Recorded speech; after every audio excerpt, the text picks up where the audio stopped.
Hello and welcome. My name is Alan, and we are back with more Diary of Anne Frank.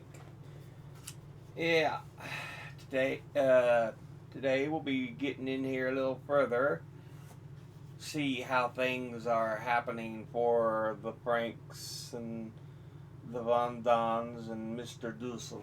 But let's jump into this, shall we?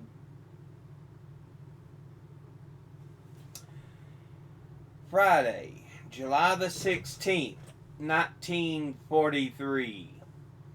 Dearest Kitty, there's been another break-in, but this time a real one. Peter went down to the warehouse this morning at 7 as usual and noticed at once that both the warehouse door and the street door were open. He immediately reported this to Pym, who went to the private office, tuned the radio to a German station, and locked the door. When they both went back upstairs and then they both went back upstairs. In such cases, our orders are not to wash ourselves or run any water, but be quiet, to be dressed by aid, and not to go to the bathroom. And as usual, we followed these to the letter. We were all glad we'd slept so well and hadn't heard anything. For a while, we were indignant because no one from the office came upstairs the entire morning. Mr. Kleiman left us on tenterhooks until 11:30. He told us that the burglars had forced the outside door and the warehouse door with a crowbar. But when they didn't find anything worth stealing, they tried their luck on the next floor. They stole 2 cash boxes containing 40 guilders, blank checkbooks, and worst of all, coupons for 330 pounds of sugar, our entire allotment. It won't be easy to wrangle new ones. Mr. Kugler thinks the burglar belongs to the same gang as the one who made an unsuccessful attempt 6 weeks ago to open all 3 doors, the warehouse doors and the 2 outside doors. The burglar caused another stir, but the annex seems to thrive on excitement. Naturally, we were glad the cash register and the typewriters had been safely tucked away in our clothes closet. Yours, Anne. P.S. Landing is in Sicily, another step closer to the Monday, July the 19th, 1943. Dearest Kitty, North Amsterdam was very heavily bombed on Sunday. There was apparently a great deal of destruction. The entire streets are in ruins, and it will take a while for them to dig out all the bodies. So far, there have been 200 dead and countless wounded, and hospitals are bursting at the seams. We've been told of children searching forlornly in the smoldering ruins for their dead parents. It still makes me shiver to think of the dull, distant drone that signified the approaching destruction. Friday, July the 23rd, 1943. Bep is currently able to get a hold of notebooks, especially journals and ledgers, useful for my bookkeeping sister. Other kinds are for sale as well, but don't ask what they're like or how long they'll last. At the moment, they're all labeled no coupons needed. Like everything else you can purchase without ration stamps, they're totally worthless. They consist of 12 sheets of gray paper with narrow lines that slant across the page. Margot is thinking about taking a course in calligraphy. I've advised her to go ahead and do it. Mother won't let me because of my eyes, and I think that's silly. Whether I do that or something else, it all comes down to the same thing. Since you've never been through a war, Kitty, and since you know very little about life and hiding in spite of my letters, let me tell you, just for fun, what we each want to do first when we're able to go outside again. Margot and Mr. Van Daan wish, above all else, to have a hot bath filled to the brim, which they can lie in for more than half an hour. Mrs. Van Daan would like a cake. Dussel can think of nothing but seeing his Charlotte, and Mother is dying for a cup of real coffee. Father would like to visit Mr. Voskuil. Peter could go downtown. And as for me, I would be so overjoyed I wouldn't know where to begin. Most of all, I long to have a home of our own, to be able to move around freely and have someone help me with my homework again at last. In other words, to go back to school. Bep has offered to give us some fruit at so-called bargain prices. Grapes, 2.5 guilders a pound. Gooseberries, 70 cents a pound. One peach, 50 cents. Melons, 75 cents a pound.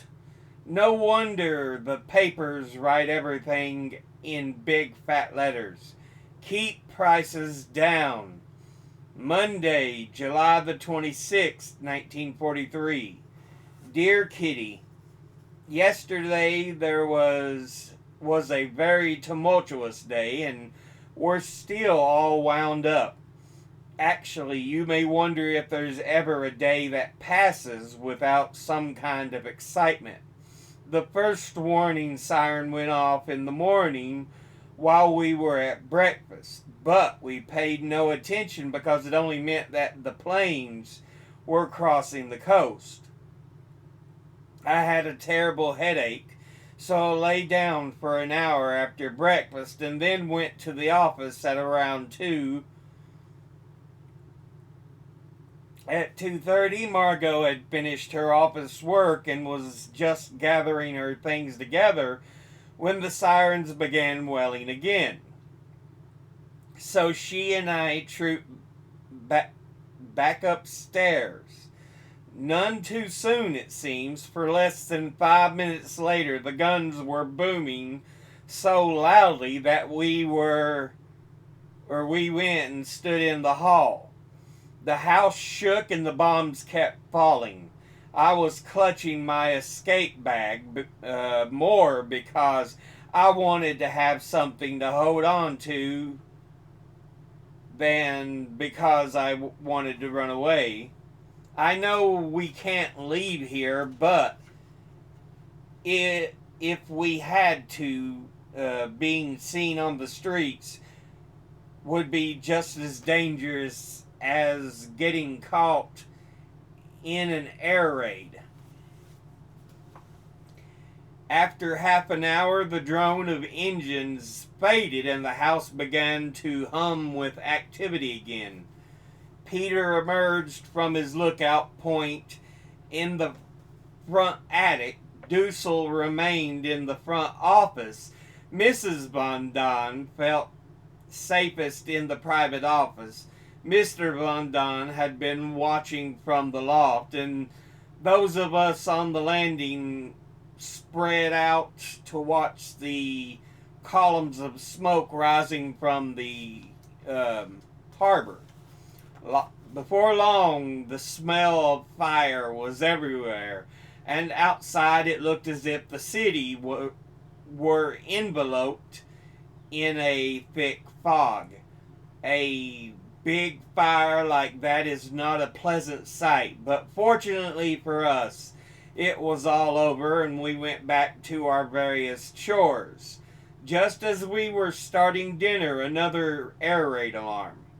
The food was good, but I lost my appetite and the moment I heard the siren.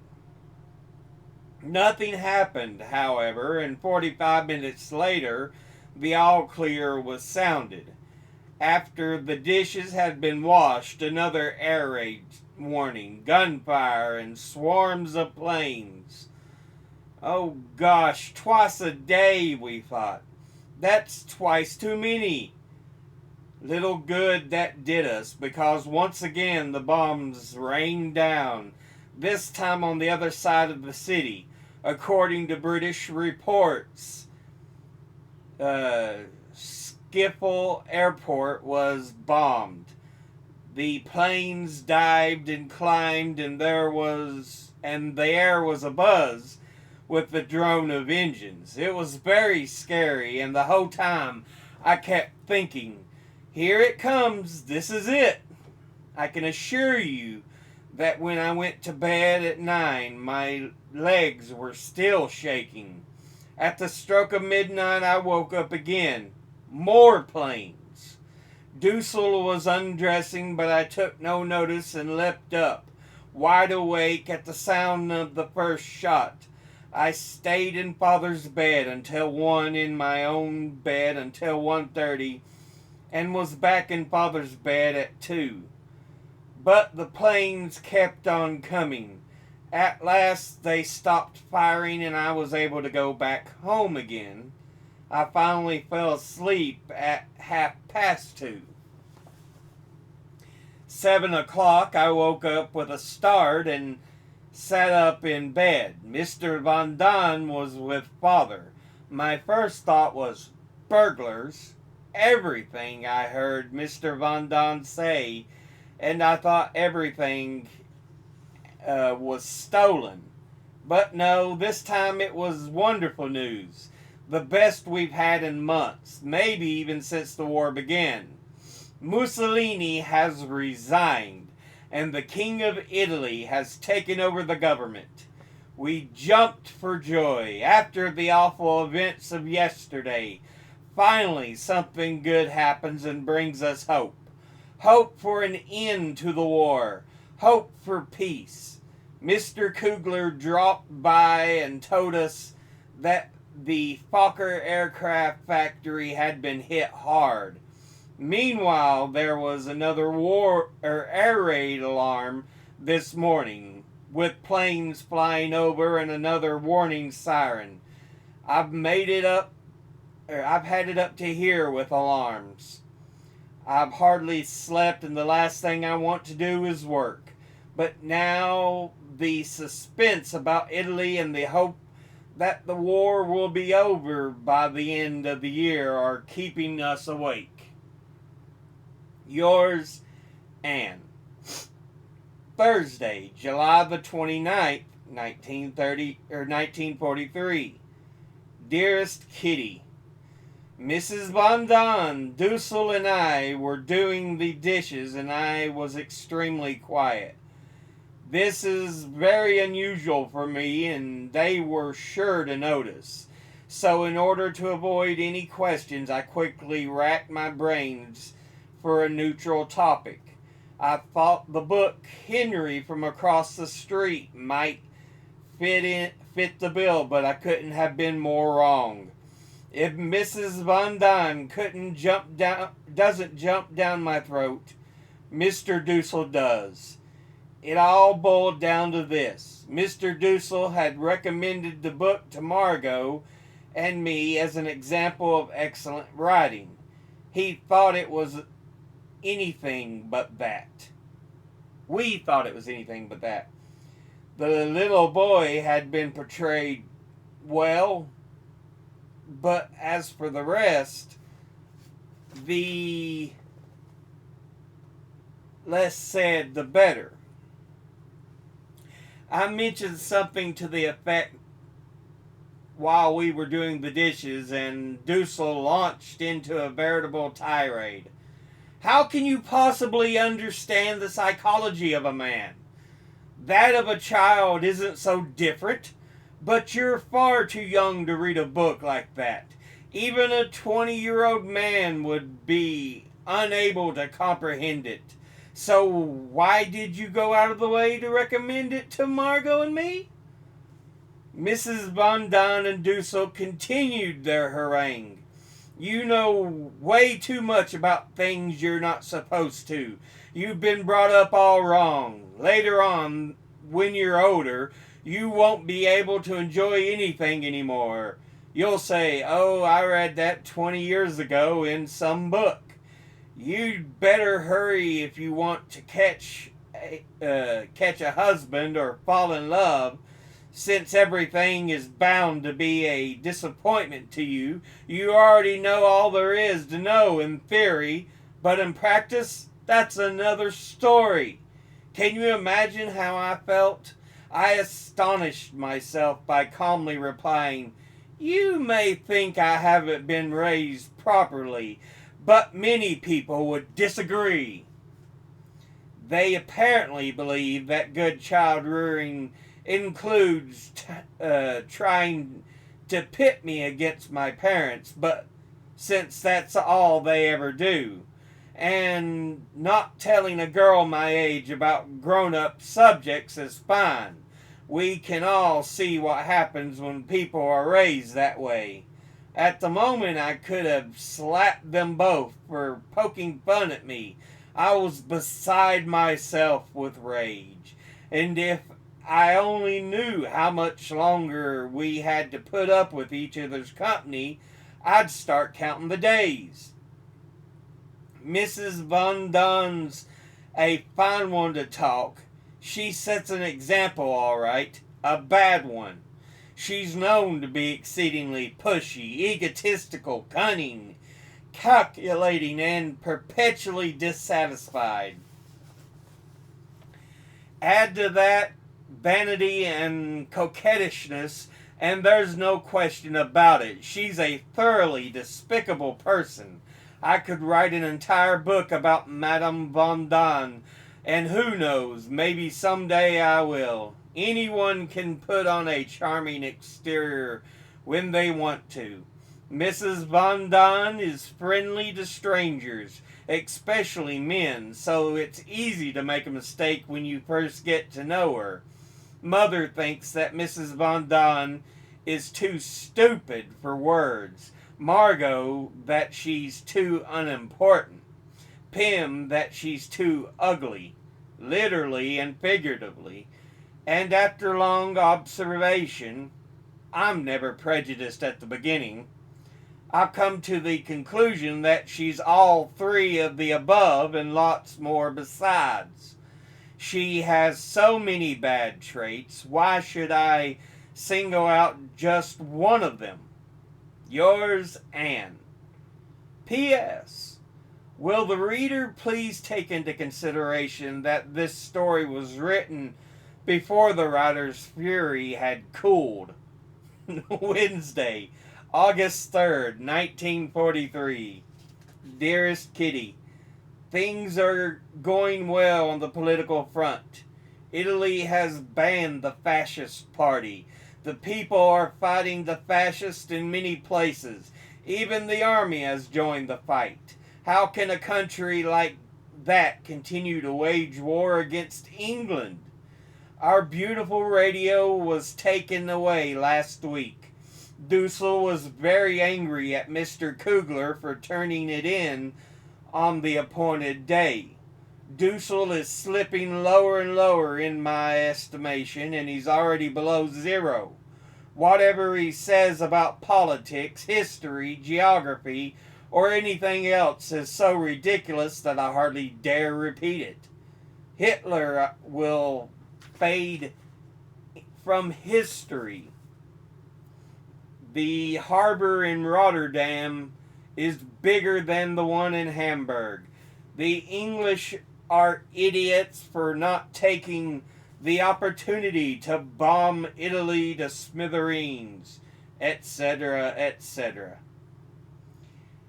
We just had a third air raid. I decided to grit my teeth and practice being courageous. Mrs. Von Dunn, the one who always said, let them fall, said, better to end with a bang than not to end at all, is the most cowardly one among us.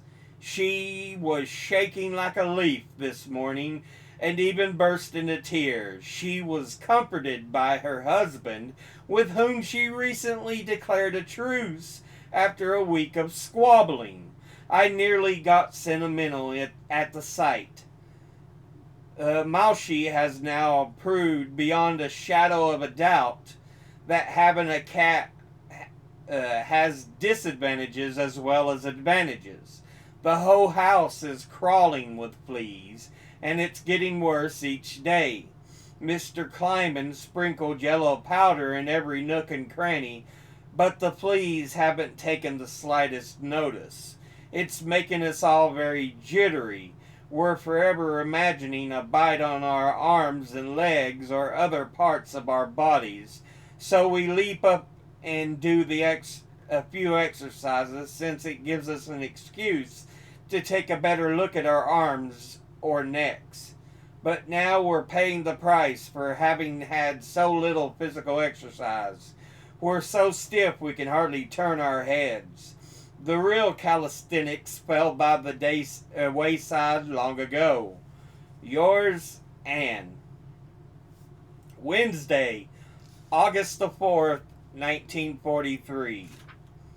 Dearest Kitty, now that we've been in hiding for a little over a year, you know a great deal about our lives.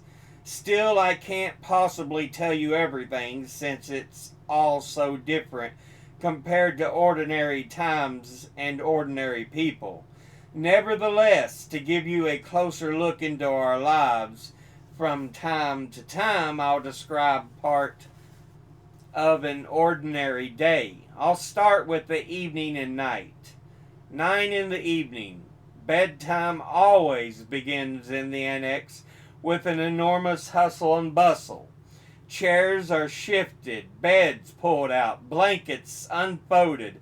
Nothing stays where it is during the daytime. I sleep on a small divan which is only 5 feet long, so we have to add a few chairs to make it longer. Comforters, sheets, pillows, blankets, everything has to be removed from Dussel's bed where it's kept during the day. In the next room there's a terrible creaking. That's Margot's folding bed being set up. More blankets and pillows, anything to make the wooden slats a bit more comfortable. Upstairs it sounds like thunder, and it's only Mrs. Von Don's bed being shoved against the window so that Her Majesty, arrayed in her pink bed jacket, can sniff the night air through her delicate little nostrils. 9 o'clock. After Peter's finished, it's my turn for the bathroom. I wash myself from head to toe, and more often than not I had a tiny flea floating in the sink only during the hot months, weeks, or days. I brush my teeth, curl my hair, manicure my nails, and dab peroxide on my upper lip to bleach the black hairs. All this in less than half an hour. 9:30. I throw on my bathrobe with soap in one hand and potty, hairpins, panties, curlers, and a wad of cotton in the other. I hurry out of the bathroom. The next in line invariably calls me back to remove the gracefully curved but unsightly hairs that I've left in the sink. 10 o'clock. Time to put the blackout screen time to put up the blackout screen and say goodnight. For the next 15 minutes at least, the house is filled with the creaking of beds and the sigh of broken springs, and then for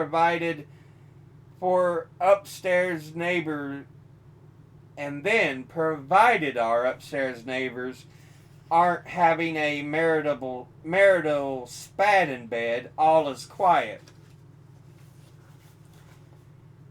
11:30. The bathroom floor creaks. A narrow strip of light falls into the room. Squeaking shoes, a large coat, even larger than the man inside it.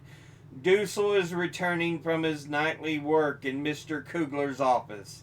I hear him shuffling back and forth for 10 whole minutes. The rustle of paper from the food he's tucking away in his cupboard, and the bed being made up. Then the figure disappears again, and the only sound is the occasional suspicious noise from the bathroom. Approximately 3 o'clock. I have to get up and use the tin can under my bed, which, to be on the safe side, has a rubber mat underneath in case of leaks. I always hold my breath while I go, since it clatters into the can like a brook down a mountainside. The potty is returned to its place, and the figure in the white nightgown, the one that causes Margot to exclaim every evening, "Oh, that indecent nighty," climbs back into bed. A certain somebody lies awake for about 15 minutes, listening to the sounds of the night. In the first place, to hear whether there are any burglars downstairs, and then to the various beds upstairs, next door and in my room, to tell whether the others are asleep or half awake. This is no fun, especially when it concerns a member of the family named Dr. Dussel. First, there's a sound of fish gasping for air, and this is repeated 9 or 10 times. Then the lips are moistened profusely. This is alternated with little smacking sounds, followed by a long period of tossing and turning and rearranging the pillows. After 5 minutes of perfect quiet, the same sequence repeats itself 3 more times, after which he's presumably lulled himself back to sleep for a while. Sometimes the guns go off during the night, between 1 and 4. I'm never aware of it because it happens, but all of a sudden I find myself standing beside my bed out of sheer habit. Occasionally I'm dreaming so deeply of irregular French verbs or of a quarrel upstairs that I realize only when my dream is over that the shooting has stopped and that I've remained quietly in my room. But usually I wake up, then I grab a pillow and a handkerchief, throw on my robe and slippers, and dash next door to Father, just the way Margot described in this birthday poem. Then shots ring out in the dark of night, the door creaks open, and into sight come a hanky, a pillow, a figure in white. Once I've reached the big bed, the worst is over, except when the shooting is extra loud. 6:45. Bring!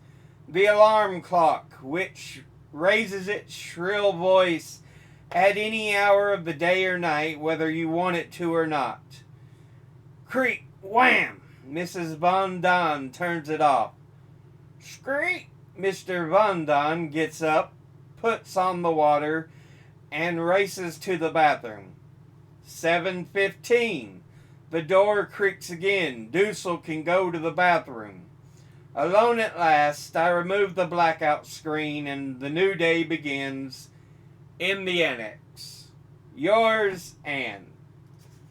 Thursday, August the 5th, 1943.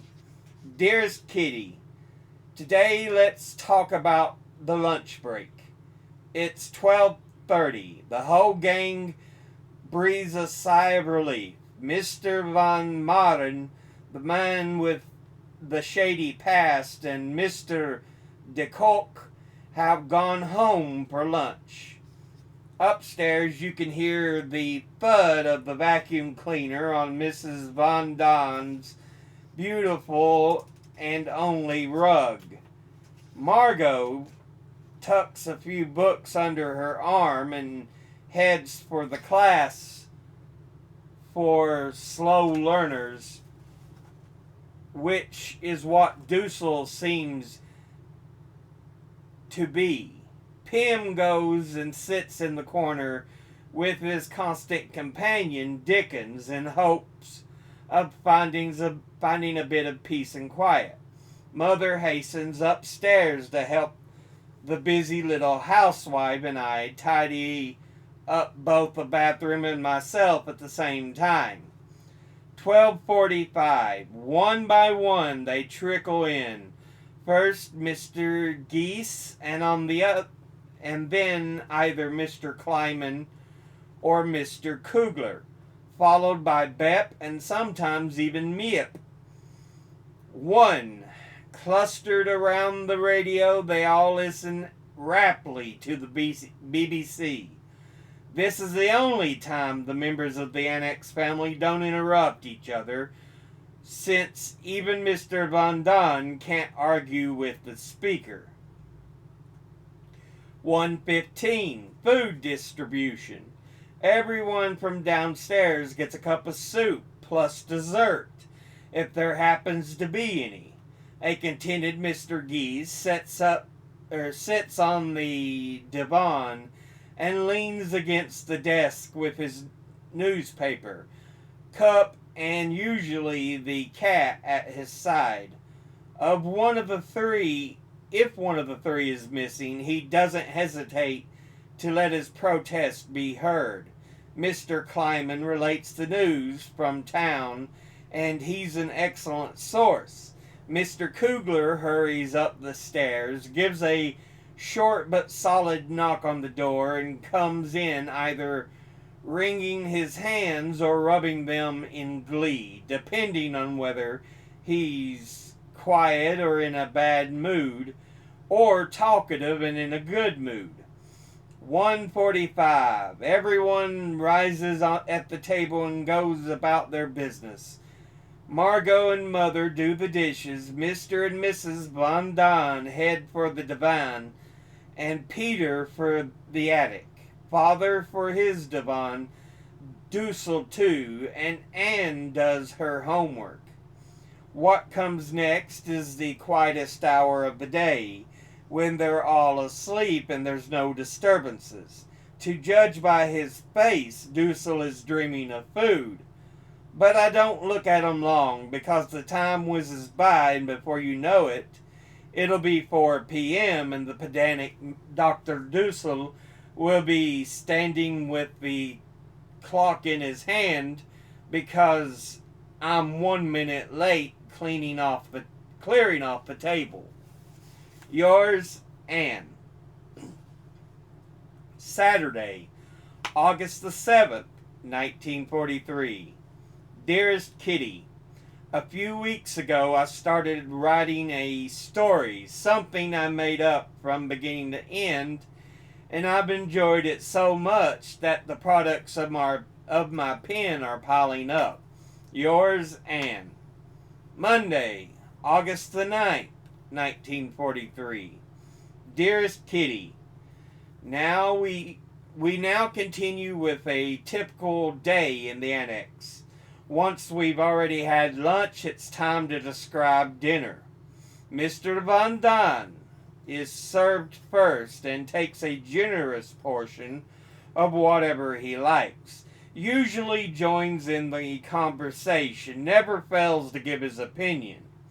Once he's spoken, his word is final. If anyone dares to suggest otherwise, Mr. Von Don can put up a good fight. Oh, he can hiss like a cat, but I'd rather he didn't. Once you've seen it, you never want to see it again. His opinion is the best. He knows the most about everything. Granted, the man has a good head on his shoulders, but it's swelled to no small degree. Madame, actually, the best thing would be to say nothing. Some days, especially when a foul mood is on the way, her face is hard to read. If you analyze the discussions, you realize she's not the subject, but the guilty party. A fact everyone prefers to ignore. Even so, you could call her the instigator, stirring up trouble. Now that's what Mrs. Von Don calls fun. Stirring up trouble between Mrs. Frank and Anne. Margot and Mr. Frank aren't quite as easy. But let's return to the table. Mrs. Von Don may think she doesn't always get enough, but that's not the case.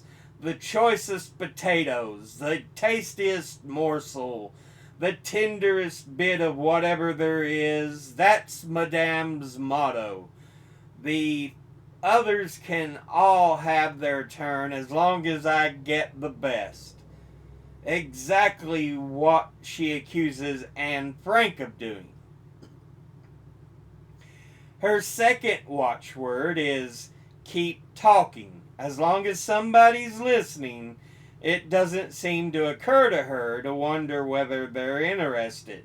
She must think that whatever Mrs. Von Don says will interest everyone. Smile coquettishly. Pretend you know everything. Offer everyone a piece of advice and mother them. That's sure to make a good impression. But if you take a better look, the good impression fades. 1, she's hard working. 2, cheerful. 3, coquettish. And sometimes a cute face. That's Petronella Von Don. The third diner. Says very little. Young Mr. Von Don is usually quiet and hardly makes his presence known. As far as his appetite is concerned, he's a Donaidan vessel that never gets full. Even after the most substantial meal, he can look you calmly in the eye and claim he could have eaten twice as much. Number 4, Margot. Eats like a bird and doesn't talk at all. She eats only vegetables and fruit. Spoiled in the opinion of the Von Dons. Too little exercise and fresh air in ours. Beside her, Mama has a hearty appetite, does her share of the talking. No one has the impression, as they do with Mrs. Von Don, that this is a housewife. What's the difference between the two? Well, Mrs. Von Don does the cooking and Mother does the dishes and polishes the furniture. Number 6 and 7. I won't say much about Father and me. The former is the most modest person at the table.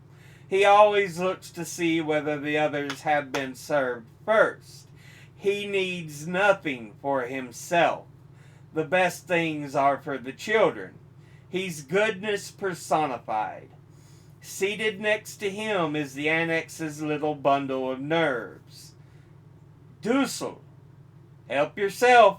Keep your eyes on the food, eat, and don't talk. And if you have to say something, then for goodness sake talk about food. That doesn't lead to quarrels, just to bragging. He consumes enormous portions and says no is not part of his vocabulary, whether the food is good or bad. Pants that come up to his chest, a red jacket, a black patent leather slippers, and horn-rimmed glasses. That's how he looks when he's at work at the little table, always studying and never progressing. This is interrupted only by his afternoon nap, food, and his favorite spot, the bathroom. 3, 4, or 5 times a day, he's bound to be someone waiting outside the bathroom door, hopping impatiently from one foot to another, trying to hold it in and barely managing. Does Dussel care? Not a whit. From 7:15 to 7:30, from 12:30 to 1, from 2 to 2:15, from 4 to 4:15, from 6 to 6:15, from 11:30 to 12. You can set your watch by them. These are the times for his regular sessions. He never deviates or lets himself be swayed by the voices outside the door, begging him to open up before a disaster occurs. Number 9 is not part of our annex family, although she does share our house and table. Bep has a healthy appetite. She cleans her plate and isn't choosy. Bep's easy to please and it pleases us. She can be characterized as follows: cheerful, good-humored, kind, and willing. But we'll go ahead and end this episode there. It's already been a long one. Yeah. But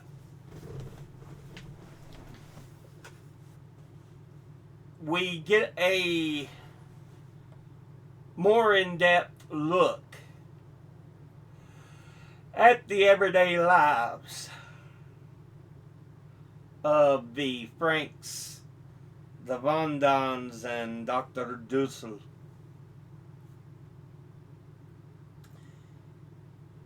They still, you can see how much they get on everyone's nerves.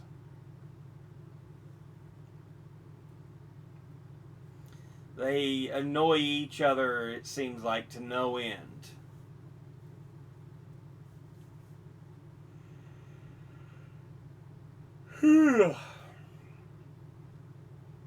But yeah, we get an in-depth look. She kind of explains how the night goes, the day, dinner time.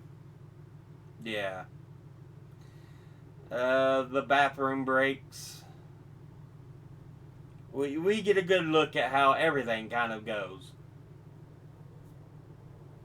Apparently, Mrs. Von Dunn and Dr. Dussel seem to be the biggest annoyances.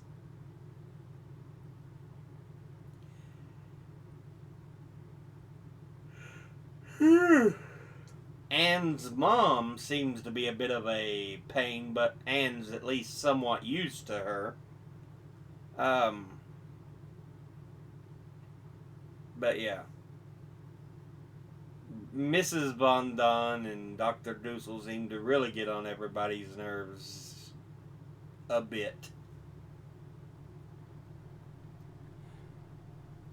Margot and Anne are just trying to live their lives to the best of their ability with no real friends or societal growth.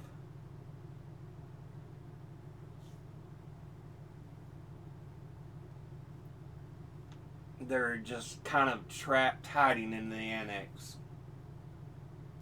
They talk about the kind of fear the air raid sirens spark up. Remember, this is Holland, the Netherlands, which is kind of on the northwest corner of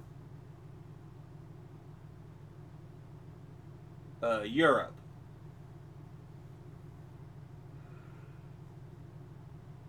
Again, if I have my geography right, France, Belgium, and then I think it's Holland and the Netherlands. Because up here you have Denmark, and right below it I think is like Germany.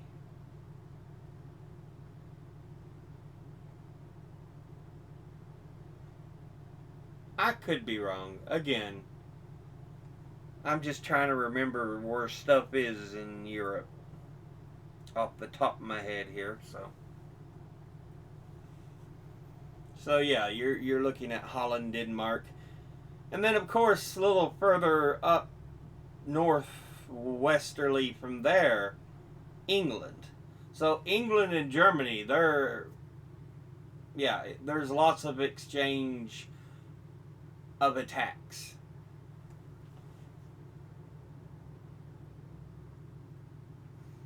And so yeah, you can see that Holland's going to be in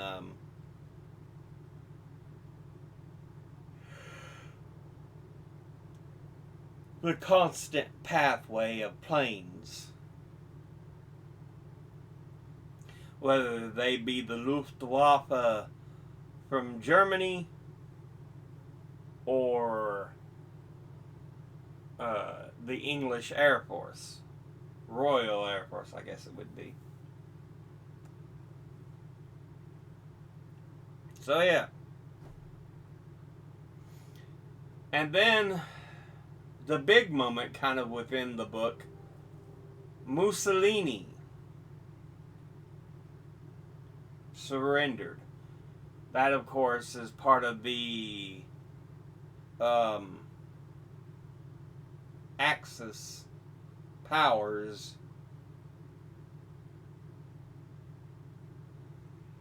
during World War II.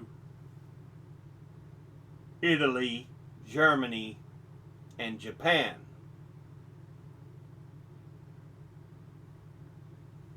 Italy would kind of help Germany in the European front. But with the fall of Mussolini, it left Hitler kind of on his own, because even though they were both allied with Japan, they were dealing with their own battle in the Pacific. So yeah.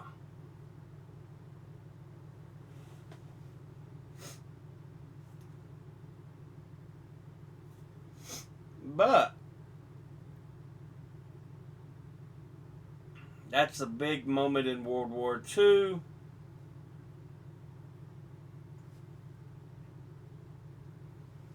It leaves just Germany and Japan to deal with.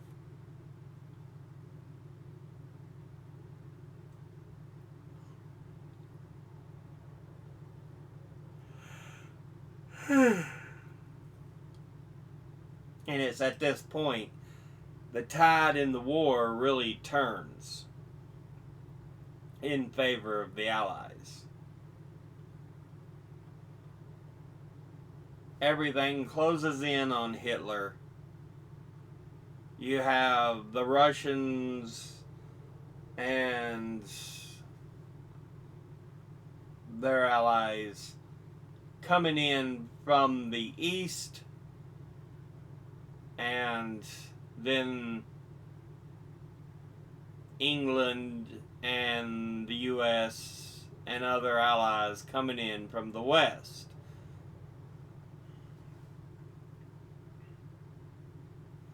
Germany will hold out because it's only late 43. The war will continue for several more months. Because you have all of 44. So,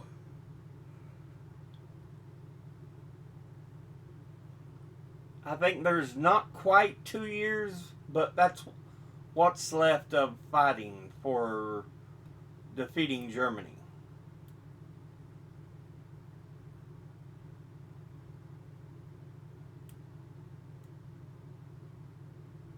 And that's where we are in the world history of World War II as it's going on, while the Von Dons and the Franks and Dr. Dussel hide.